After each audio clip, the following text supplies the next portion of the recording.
My family forced me out of the business. A month later they were begging to join me. My name is Rebecca and I'm 31 years old. What I'm about to tell you is a story about family, betrayal, and the incredible power of believing in yourself when everyone else has given up on you. It's about how sometimes the people closest to you can push you toward a destiny you never knew you were meant for. I grew up in Portland, Oregon in a family that lived and breathed business. My father, Robert Mitchell, had built Mitchell & Associates from nothing into one of the most respected accounting firms in the Pacific Northwest. What started as a one-man operation in our garage had grown into a company with 47 employees, serving hundreds of clients across Oregon and Washington.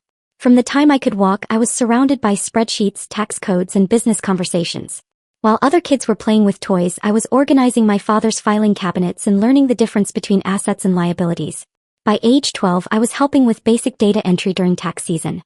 By 16, I was handling client phone calls and scheduling appointments with the professionalism of someone twice my age. College was never really a question in our household. It was simply the next step in preparing me to eventually take over the family business.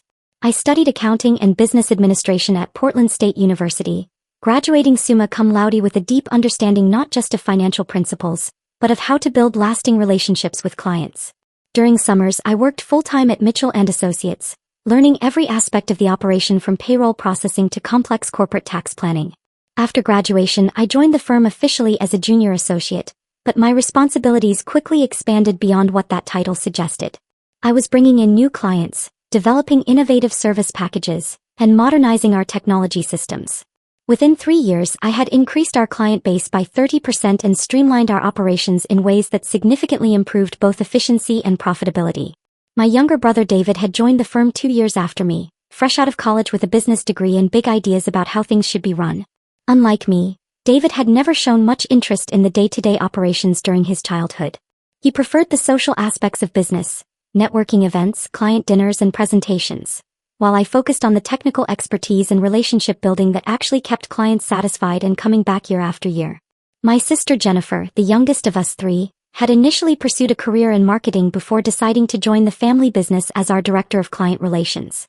She brought fresh perspectives on branding and customer service, but she lacked the deep understanding of accounting principles that comes from years of hands-on experience. For several years we worked together reasonably well. I handled the complex technical work and strategic planning, David focused on business development and client acquisition, and Jennifer managed our marketing efforts and customer service protocols. Our father, now in his early 60s, was gradually stepping back from daily operations and talking more frequently about succession planning. The problems began when our father started discussing the future ownership structure of Mitchell & Associates.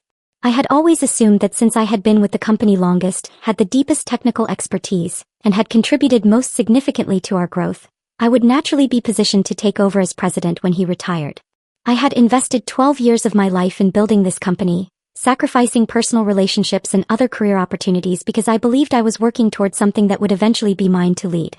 But family dynamics are rarely as logical as business decisions should be. David, despite his shorter tenure and limited technical skills, had always been my father's favorite.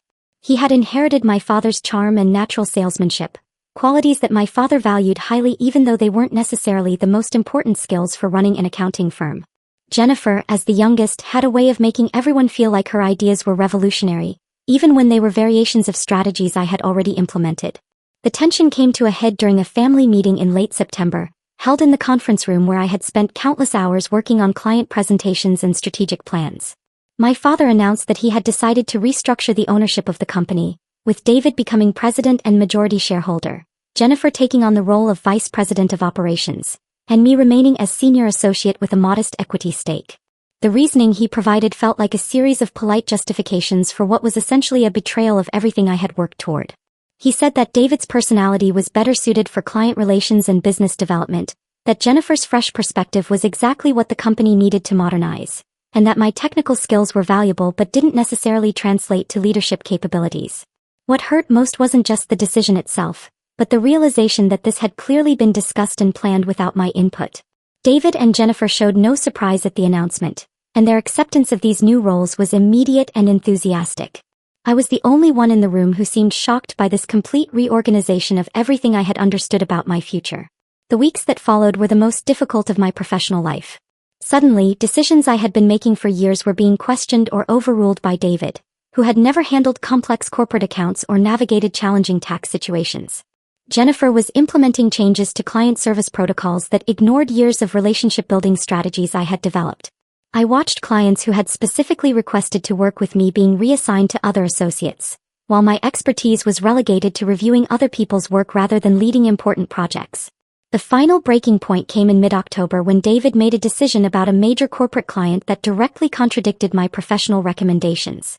This was a client I had been working with for 6 years, whose trust one had earned through careful attention to their unique needs and complex financial structure.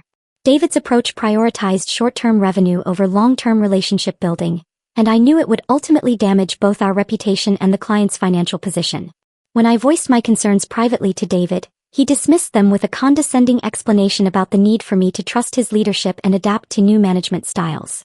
When I tried to discuss the situation with my father, he supported David's authority and suggested that my resistance to change was exactly why I wasn't suited for a leadership role. That evening, sitting in my apartment overlooking the Willamette River, I made a decision that would change everything.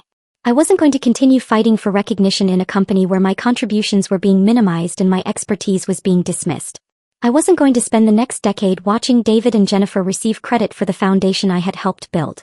I was going to start my own accounting firm, and I was going to prove that my technical expertise, client relationships, and understanding of what truly mattered in this business were worth far more than the family politics that had pushed me aside. The decision to leave Mitchell & Associates wasn't just about starting over. It was about starting over with virtually nothing except my professional reputation and an unwavering belief that I could build something better. I gave my 2 weeks' notice on a cold Monday morning in late October, watching the shock and disbelief register on my family's faces as they realized I was serious about walking away from everything we had built together. My father's reaction was a mixture of disappointment and anger. He couldn't understand why I would throw away a secure position and equity stake in an established business to chase what he saw as an unrealistic dream. David seemed almost relieved, as if my departure would eliminate the last source of opposition to his vision for the company. Jennifer appeared genuinely sad but made no effort to convince me to stay or to advocate for a different arrangement that might have kept the family together. The legal complexities of leaving a family business are more complicated than most people realize. I had to navigate non-compete clauses, intellectual property agreements, and partnership dissolution procedures that had been put in place years earlier when none of us imagined they would ever be used against each other. My father's attorneys made the process as difficult as possible, clearly hoping that bureaucratic obstacles might discourage me from following through with my plans. But what they didn't realize was that their resistance only strengthened my resolve. Every legal hurdle they placed in front of me became additional motivation to prove that I could succeed without their support or approval. I spent countless hours with my own attorney, carefully reviewing every document and ensuring that my departure would be completely clean and professional, leaving no room for future disputes or claims against my new venture. The non-compete agreement limited my ability to solicit Mitchell & Associates clients for a period of 6 months, which meant I would have to build my new firm entirely from scratch without relying on existing relationships. This restriction, which was designed to handicap my success, actually forced me to think more creatively about how to establish credibility and attract clients in a competitive market. I named my new firm Pacific Financial Solutions, choosing a name that reflected both my geographic location and my commitment to providing comprehensive, solution-oriented services rather than just traditional accounting functions. The business plan I developed went far beyond basic bookkeeping and tax preparation. I envisioned a firm that would serve as trusted financial advisors, helping small and medium-sized businesses navigate complex decisions and optimize their long-term financial strategies. Finding office space within my limited budget required creativity and compromise. I eventually settled on a small suite in a renovated warehouse in Portland's Pearl District, a up-and-coming area that attracted innovative businesses and entrepreneurs. The space was modest but professional, with exposed brick walls and large windows that created an atmosphere very different from the traditional corporate environment at Mitchell & Associates. The first month was simultaneously terrifying and exhilarating. I was working 18-hour days, handling everything from answering phones to developing marketing materials to setting up accounting software systems.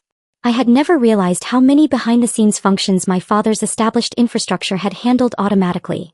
Everything from insurance policies to IT support to office supplies required personal attention and decision-making. But the freedom to make those decisions according to my own standards and values was intoxicating. I could choose technology solutions based on efficiency rather than cost-cutting. I could develop client service protocols that prioritized relationship building over profit maximization. I could create a work environment that reflected my own professional values rather than adapting to systems that had been established decades earlier.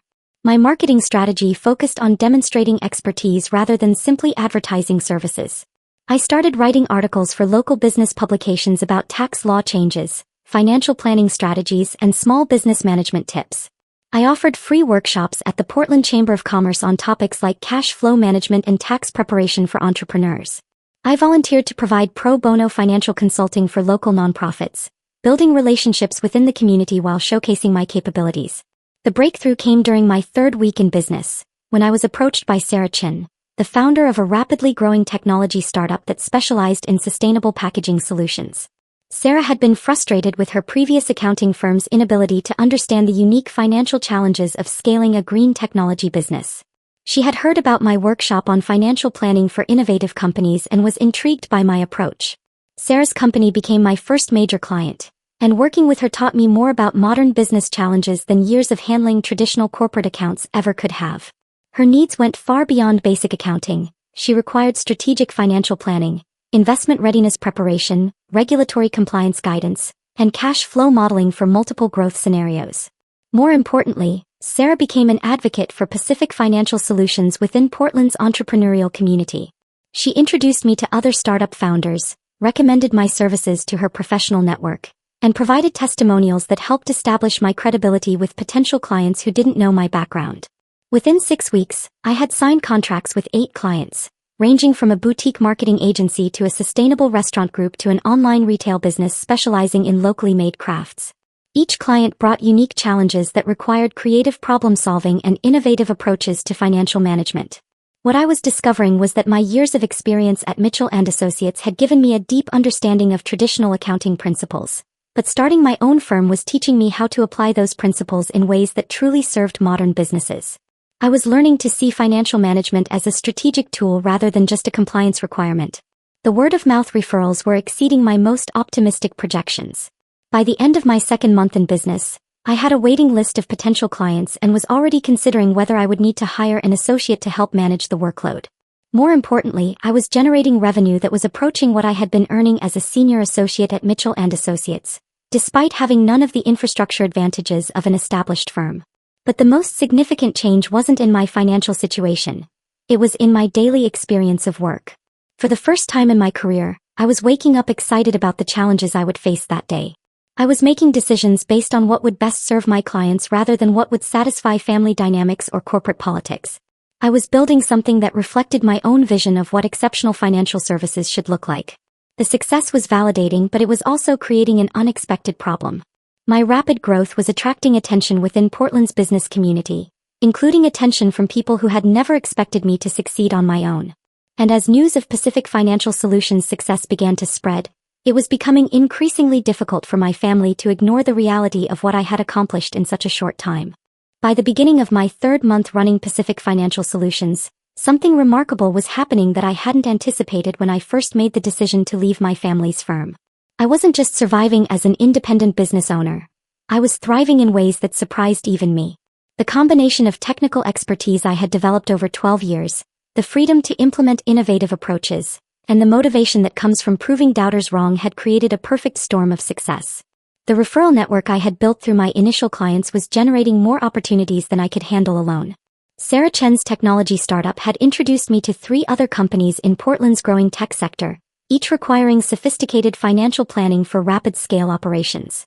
The Sustainable Restaurant Group had connected me with other environmentally conscious businesses that needed accounting services from someone who understood their unique challenges and values.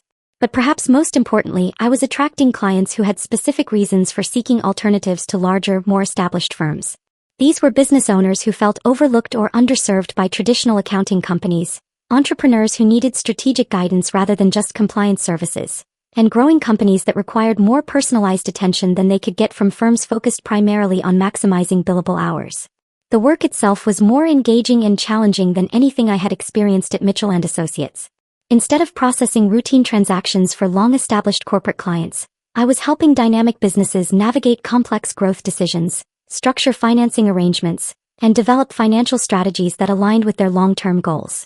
Every day brought new problems to solve and new opportunities to demonstrate that accounting services could be a genuine value add rather than just a necessary expense. My office in the Pearl District had become a hub of activity, with client meetings, strategy sessions, and collaborative problem-solving discussions filling most of my days. I had invested in high-end technology that allowed me to provide more sophisticated analysis and reporting than many larger firms offered. More importantly, I had the flexibility to customize my services for each client's specific needs rather than forcing everyone into standardized packages. The financial success was exceeding my most optimistic projections. By the end of November, just 2 months after opening, Pacific Financial Solutions was generating monthly revenue that matched my previous annual salary at Mitchell & Associates. But more than the money, I was building something that reflected my own values and professional vision. I was creating the kind of accounting firm I had always wanted to work for but had never found. The transformation wasn't just professional, it was personal. The stress and frustration that had characterized my final months at Mitchell & Associates had been replaced by a sense of purpose and excitement about my work. I was making decisions based on what I believed was right for my clients and my business, rather than navigating family politics and corporate hierarchies that often prioritized the wrong things. Word of my success was spreading beyond Portland's entrepreneurial community. I started receiving inquiries from potential clients in other Oregon cities and even from businesses in Washington and Northern California. Professional colleagues who had known me at Mitchell & Associates were expressing surprise and admiration at what I had accomplished in such a short time. Some were even asking for advice about starting their own independent practices. But the attention that surprised me most was coming from an unexpected source: my own family. Through mutual contacts in Portland's business community, David and Jennifer were hearing about Pacific Financial Solutions' rapid growth and positive reputation. My father was learning from colleagues and competitors that his daughter had successfully launched a firm that was already being recognized as one of the most innovative accounting practices in the region. The first indirect contact came through my former colleague at Mitchell & Associates, who mentioned during a casual conversation with David that several clients had specifically asked about me and whether I might be available for consulting work. These were clients who had enjoyed working with me over the years and had been disappointed to learn about my departure from the family firm. More significantly, I learned through industry connections that Mitchell & Associates was facing some unexpected challenges. 2 major clients had terminated their contracts within weeks of my departure, citing concerns about continuity of service and changes in account management. The innovative service packages I had developed, which had been generating significant revenue growth, were proving difficult for other associates to implement effectively without my direct involvement. David's approach to client relations, which had seemed impressive during networking events and initial meetings, was not translating well to the ongoing relationship management that keeps accounting clients satisfied over the long term. Several clients had complained about feeling like they were getting generic service rather than the personalized attention they had come to expect. Jennifer's marketing initiatives, while creative, were not generating the type of high-value clients that sustain an accounting firm's profitability. The most telling indicator of their struggles came when I heard that Mitchell & Associates had postponed their planned expansion into the Seattle market, a project that had been in development for over a year before my departure. The expansion had been based largely on strategies and client relationship models I had developed, and without my involvement, they were finding it difficult to execute their growth plans effectively. Meanwhile, Pacific Financial Solutions was attracting attention from exactly the type of clients that Mitchell & Associates had been hoping to reach in their expansion efforts.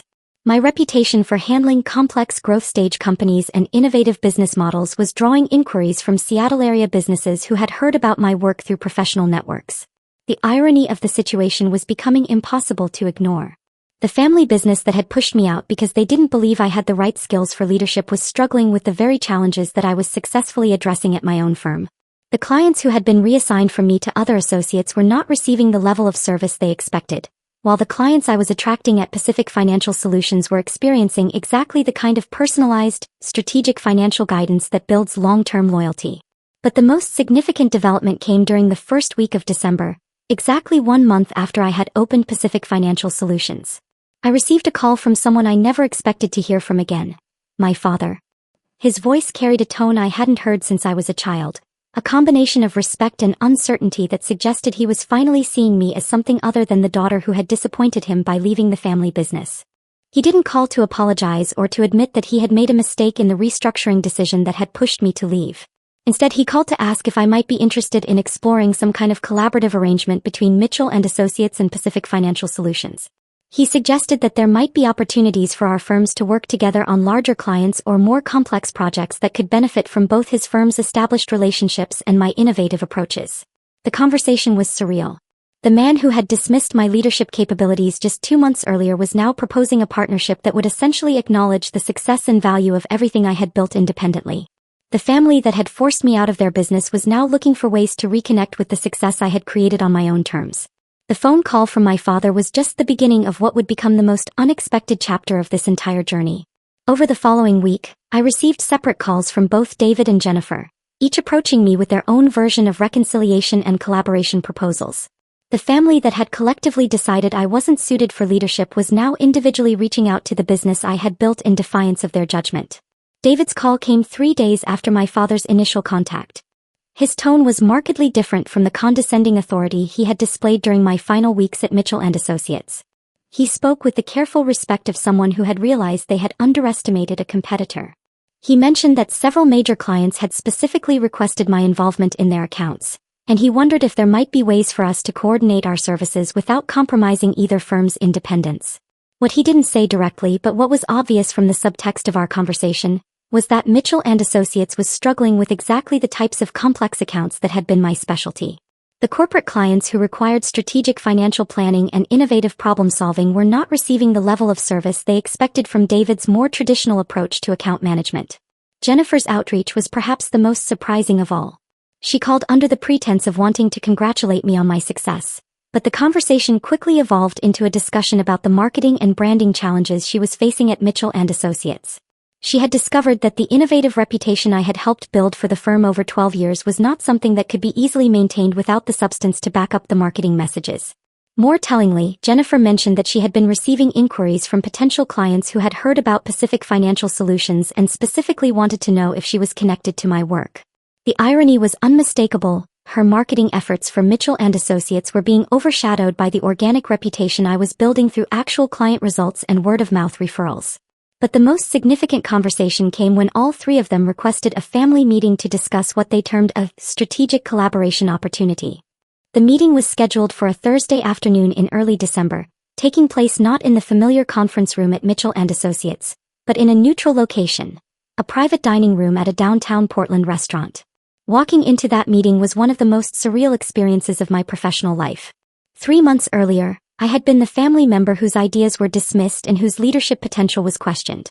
Now I was being treated as an equal partner in discussions about the future direction of both firms. The power dynamics had shifted completely, and everyone in the room was acutely aware of the change. My father opened the conversation by acknowledging that Pacific Financial Solutions had achieved remarkable success in an incredibly short time period. He admitted that he had underestimated both the market demand for my approach to financial services and my ability to execute a complex business launch independently. This was perhaps the closest thing to an apology I would ever receive from him, and I recognized the significance of the admission. David's presentation focused on the complementary strengths that our 2 firms could offer if we found ways to collaborate. Mitchell & Associates had established relationships with large corporate clients and a proven track record with traditional accounting services. Pacific Financial Solutions had developed expertise with growth-stage companies and innovative approaches to strategic financial planning. He suggested that there were opportunities for both firms to benefit from coordinated service offerings. Jennifer's contributions centered on marketing and branding synergies. She had researched Pacific Financial Solutions' reputation in the market and was impressed by the positive recognition I had achieved through professional publications and industry networking. She proposed joint marketing initiatives that could leverage both firms' strengths while allowing each to maintain its distinct identity and client focus. But the most telling moment came when David made a proposal that I never could have imagined 3 months earlier. He suggested that I might consider returning to Mitchell & Associates as a partner and co-president, with complete autonomy over strategic accounts and new service development. The family business that had forced me out because they didn't believe I had leadership potential was now offering me exactly the position I had originally expected to inherit. The offer was generous by any objective measure. I would receive a significant equity stake, complete authority over my preferred types of clients, and the infrastructure advantages of an established firm with 47 employees and decades of market presence. I would also have the opportunity to implement the innovative approaches I had developed at Pacific Financial Solutions on a much larger scale. But as I listened to their proposals, I realized that something fundamental had changed in how I viewed success and professional fulfillment. The validation I had once sought from my family's recognition was no longer necessary for my sense of accomplishment. The independence I had gained by building Pacific Financial Solutions had given me something more valuable than partnership in the family business: complete control over my professional destiny. I thanked them for their offers and acknowledged the genuine effort they had made to find ways we could work together. But I also explained that Pacific Financial Solutions represented more than just a successful business venture. It represented my vision of what exceptional financial services should look like, implemented according to my own values and standards. Instead of accepting their partnership proposals, I made a counteroffer that surprised everyone, including myself. I proposed that David and Jennifer consider leaving Mitchell & Associates to join Pacific Financial Solutions as senior associates. I offered them competitive salaries, equity participation in my firm's growth, and the opportunity to learn approaches to client service and business development that were proving successful in the modern marketplace. The silence that followed my proposal was profound. The daughter who had been forced out of the family business was now offering employment to the siblings who had taken her place. The woman whose leadership potential had been questioned was now in a position to provide career opportunities to the family members who had dismissed her capabilities. David was the first to respond, and his reaction revealed just how dramatically the situation had changed. He said he would need time to consider my offer, acknowledging that Pacific Financial Solutions had clearly developed something valuable that Mitchell & Associates was struggling to replicate. Jennifer expressed genuine interest in learning my approaches to client relations and strategic service development. Even my father, who had initiated this entire reconciliation process, seemed to recognize that the power dynamics had shifted permanently. The business he had spent decades building was now looking to the firm I had created in just 3 months for guidance on innovation and growth strategies. As I drove home that evening, reflecting on the complete reversal that had occurred in such a short time, I realized that this story was about much more than professional success or family vindication. It was about the incredible transformation that can happen when you stop seeking approval from others and start trusting your own capabilities and vision. Pacific Financial Solutions had succeeded not because I was trying to prove my family wrong, but because I had finally been free to implement my own ideas about what excellent financial services should look like. The confidence I had gained from that success had given me the strength to offer genuine partnership to the people who had once dismissed me, not from a place of resentment, but from a position of strength and generosity. Today, 3 months after being forced out of my family's business, I'm running a firm that's generating more revenue per employee than Mitchell & Associates ever achieved. More importantly, I'm building something that reflects my own values and vision for the future of professional financial services. David and Jennifer ultimately accepted my offers to join Pacific Financial Solutions, bringing valuable skills and perspectives that have accelerated our growth even further. My father has remained with Mitchell & Associates, but we now collaborate regularly on larger projects, working together as professional equals rather than as disappointed parent and underachieving daughter. The family that once forced me out of their business didn't just ask to join me. They recognized that what I had built represented the future they wanted to be part of. Sometimes the greatest success comes not from proving others wrong, but from proving to yourself that you're capable of more than anyone ever imagined possible.